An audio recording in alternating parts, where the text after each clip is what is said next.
Quand j'étais vraiment très jeune, c'est-à-dire quand j'étais à la maternelle, donc que j'avais 4-5 ans, le grand truc à la cour de récré, c'était les cartes Pokémon. Et si t'as environ mon âge, sûrement que c'était le cas pour toi aussi. C'est-à-dire que tout le monde arrivait à négocier peut-être une fois tous les 2 semaines d'avoir un paquet de cartes de la part de ses parents. Et du coup, dans la classe, à la cour de la récré, t'as tout le monde qui se montrait ses cartes, qui faisait des échanges, qui trafiquait, qui se négociait. Oh, donne-moi celle-là, je donnerai celle-ci. Qui jouait, qui collectionnait, etc. Moi, j'avais aussi mon frère qui était là-dedans, qui a 4 ans de plus, qui lui, du coup, était à l'école qui était à côté, l'école primaire. Et je me rappelle encore très bien de comment ça se passait. De voilà, moi un jour j'avais eu une ex, à l'époque ce qu'on appelait une ex, c'était une carte dorée, une carte rare avec les contours argentés brillants là. Et du coup j'étais content ensuite, dans la cour de récré j'avais réussi à faire un échange fructueux, à négocier une ex de quelqu'un d'autre contre mes cartes, machin truc. J'étais allé voir mon frère au portail en lui disant oh putain regarde j'ai obtenu ça, comme si j'étais en train de faire mon business de cartes Pokémon, alors que bon ça avait pas vraiment de valeur en soi. Et lui il faisait son truc de son côté, on se retrouvait le soir à la maison, on regardait notre butin entre guillemets de cartes Pokémon. Et tout le monde était un peu dessus dans l'école. Alors bon, c'est complètement con, au final, ça n'avait pas vraiment de valeur, c'était qu'une histoire de cartes.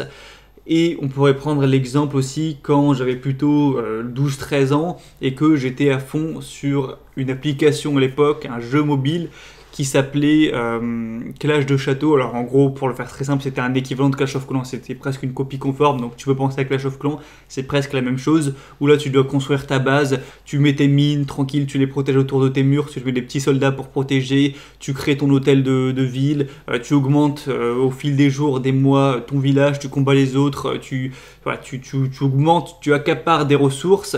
Là c'est un peu le même principe, encore une fois ça n'avait pas trop de sens puisque c'est qu'un jeu qui n'a pas vraiment de grosse valeur, mais c'était encore une fois le fait d'accaparer des ressources, d'accumuler, de collectionner, d'échanger, de combattre, de défendre ces ressources. Et je pourrais prendre encore pas mal d'autres exemples qui prouvent le fait que faire du business, accaparer des ressources, chez l'homme en tout cas, je suis pas une femme, je peux pas savoir, mais en tout cas chez l'homme, ça génère de la dopamine ou je sais pas quelle sensation agréable. En fait, on est fait pour ça, je pense tout simplement, de par l'évolution. Les hommes qui accaparaient des ressources avaient plus de chances de survie, donc je pense que maintenant, pour nous hommes, accaparer des ressources, ça nous sécrète des hormones agréables, comme si on était fait un petit peu pour ça. Quelle que soit la manière d'accaparer des ressources, les jeux, les cartes Pokémon, ça c'est des manières du coup déformées de la réalité de ressources, c'est une sorte de jeu pour enfants, mais c'est le même principe psychologique au final. Et même là, ces derniers temps, je m'intéressais pas mal au tri, j'essayais d'apprendre comment mieux trier mes déchets chez moi, puisque voilà, j'étais plus trop à jour, voilà, il y avait certains déchets que je jetais à la poubelle noir, alors que en fait je me suis rendu compte que je pouvais le mettre dans la jaune, etc. Et le fait de rentabiliser ces déchets entre guillemets chez moi, de mieux recycler, je me suis dit que j'allais rentabiliser ces trucs, même si c'est pas pour moi, même si c'est pour la commune, la communauté. J'ai aussi eu cette sensation de voilà, j'apporte du positif, j'apporte de la valeur. Et bref, tout ça pour dire que je suis certain que le fait d'accaparer des ressources, donc de faire du business, d'accumuler, c'est quelque chose d'intrinsèque chez nous les hommes. Chez les femmes, honnêtement, j'en suis pas certain. J'ai même l'impression que c'est pas le cas, puisqu'il y a peu de femmes vraiment qui s'intéressent au business, à accaparer, qui sont à fond dans l'argent, dans les ressources, dans les revenus. Je sais pas, en tout cas, je veux pas affirmer que c'est le cas pour les femmes. Et il y en a plein aussi, très malheureusement, qui ont ce mindset de grosse chiasse. Et vraiment, je pèse mes mots, de grosses chiasses qu'on a en France, à dire mais l'argent c'est mal, les vilains riches, je sais pas quoi, il faut pas faire du business, il faut faire notre passion, ce qui compte c'est l'école ou je sais pas quoi. Ça, c'est souvent des profs par exemple qui vont dire ça, qui vont dire oh mais l'important c'est la compétence, on s'en fout de l'argent. Et c'est normal qu'on ait tous eu une éducation de merde à ce niveau, puisqu'on a été éduqués, bon, tes parents peut-être qu'ils avaient un bon mindset, peut-être pas, tu veux pas vraiment savoir, mais tu as aussi surtout été éduqué par les profs qui sont forcément très bons et intéressants dans leur domaine, que ce soit l'histoire, la langue française, les mathématiques ou autres. Voilà, bien sûr que c'est intéressant et important ce qu'ils apprennent, mais en tout cas, niveau mindset argent, il y a forcément rien d'intéressant à nous apporter de leur part, puisqu'ils n'ont pas réussi dans le monde de la finance. La preuve, c'est qu'ils travaillent pour un gouvernement. Ils travaillent même pas pour une entreprise ou ils ont même pas créé l'entreprise, ils travaillent pour le gouvernement. Donc c'est la chose qui est la plus opposée en termes de business. Et c'est pour ça qu'on va te dire, oh mais tu sais l'argent c'est pas le plus important, les riches ils vont être égoïstes, ils vont être pauvres, tout ça. Et ces mêmes personnes, les profs ou autres qui vont te dire ça, ils sont payés, leur salaire avec quoi ils payent la bouffe de leurs gosses, la bouffe pour eux et leur loyer, c'est payé avec l'impôt des riches. Ils vont critiquer les gens au final qui les financent. Parce que le salaire de tous les policiers, de tous les profs, de toutes les personnes qui travaillent pour le gouvernement, c'est notre argent et en particulier l'argent des riches qui les payent. Donc c'est nous leurs patrons entre guillemets, tu vois, c'est nous les riches. S'il n'y avait plus les riches pour payer des sommes astronomiques d'impôts, ils seraient tous au chômage dû et ils gagneraient plus leur vie, hein, ce seraient des SDF ou alors ils peut-être trouveraient un travail, je sais pas, mais il faut quand même garder l'ordre des choses.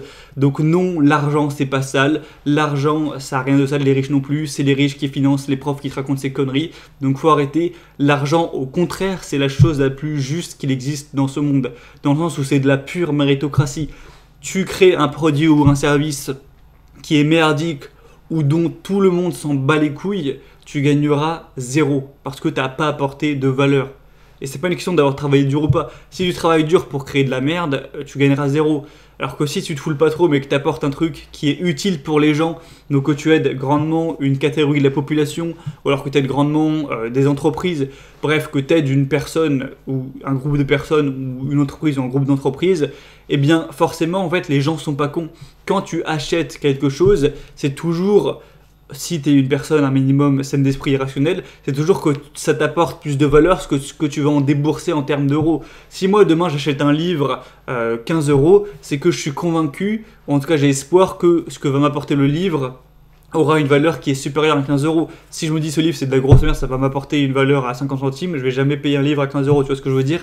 Et c'est pareil pour les gens. Si quelqu'un achète ton produit ou ton service, c'est que ça va lui apporter plus de valeur que ce qui va t'en débourser en euros. Donc dès que tu fais une vente sur ton produit ou ton service, c'est que tu as apporté de la valeur, c'est que tu as amélioré la vie entre guillemets d'une personne ou que tu as amélioré une entreprise, tout ça. À part évidemment si tu fais des arnaques, machin truc, mais ça c'est voilà, c'est des cas à part. Moi je parle de business sain, sans arnaque, avec un minimum d'éthique. Elles sont, si tu fais une arnaque, ça marchera à court terme, ensuite tu vas finir par te faire entre guillemets choper et ça coulera. Donc les arnaques ça dure jamais longtemps, mais bref, on part à côté là. Donc la raison c'est juste dans le sens où si tu proposes un produit ou un service qui a de la valeur pour laquelle les gens sont prêts à payer, donc qui les intéresse, qui leur apporte du positif dans leur vie, ou en tout cas ce qu'ils perçoivent comme du positif, ton business va cartonner. Si tu apportes de la merde dans un truc qui est complètement inutile et inintéressant, ton business va couler. Donc c'est de la pure méritocratie. C'est-à-dire que si aujourd'hui tu gagnes peu d'argent, je suis désolé de te le dire, mais c'est que dans ta vie, tu apportes peu de valeur aux autres. Voilà, je sais pas si imaginons tu es juste serveur dans un petit resto, donc oui, tu apportes de la valeur, tu sers pas mal de personnes dans un restaurant, donc c'est pas rien. Bon, je dis ça, les restaurants sont fermés, mais bref. Mais cette valeur est pas extrêmement grande. La preuve, tu gagnes qu'un SMIC ou qu'un peu plus. Alors que si aujourd'hui tu gagnes 30 000 euros par mois, c'est que tu apportes une valeur équivalente à ces 30 000 euros. Donc ça veut dire que tu apportes beaucoup au monde.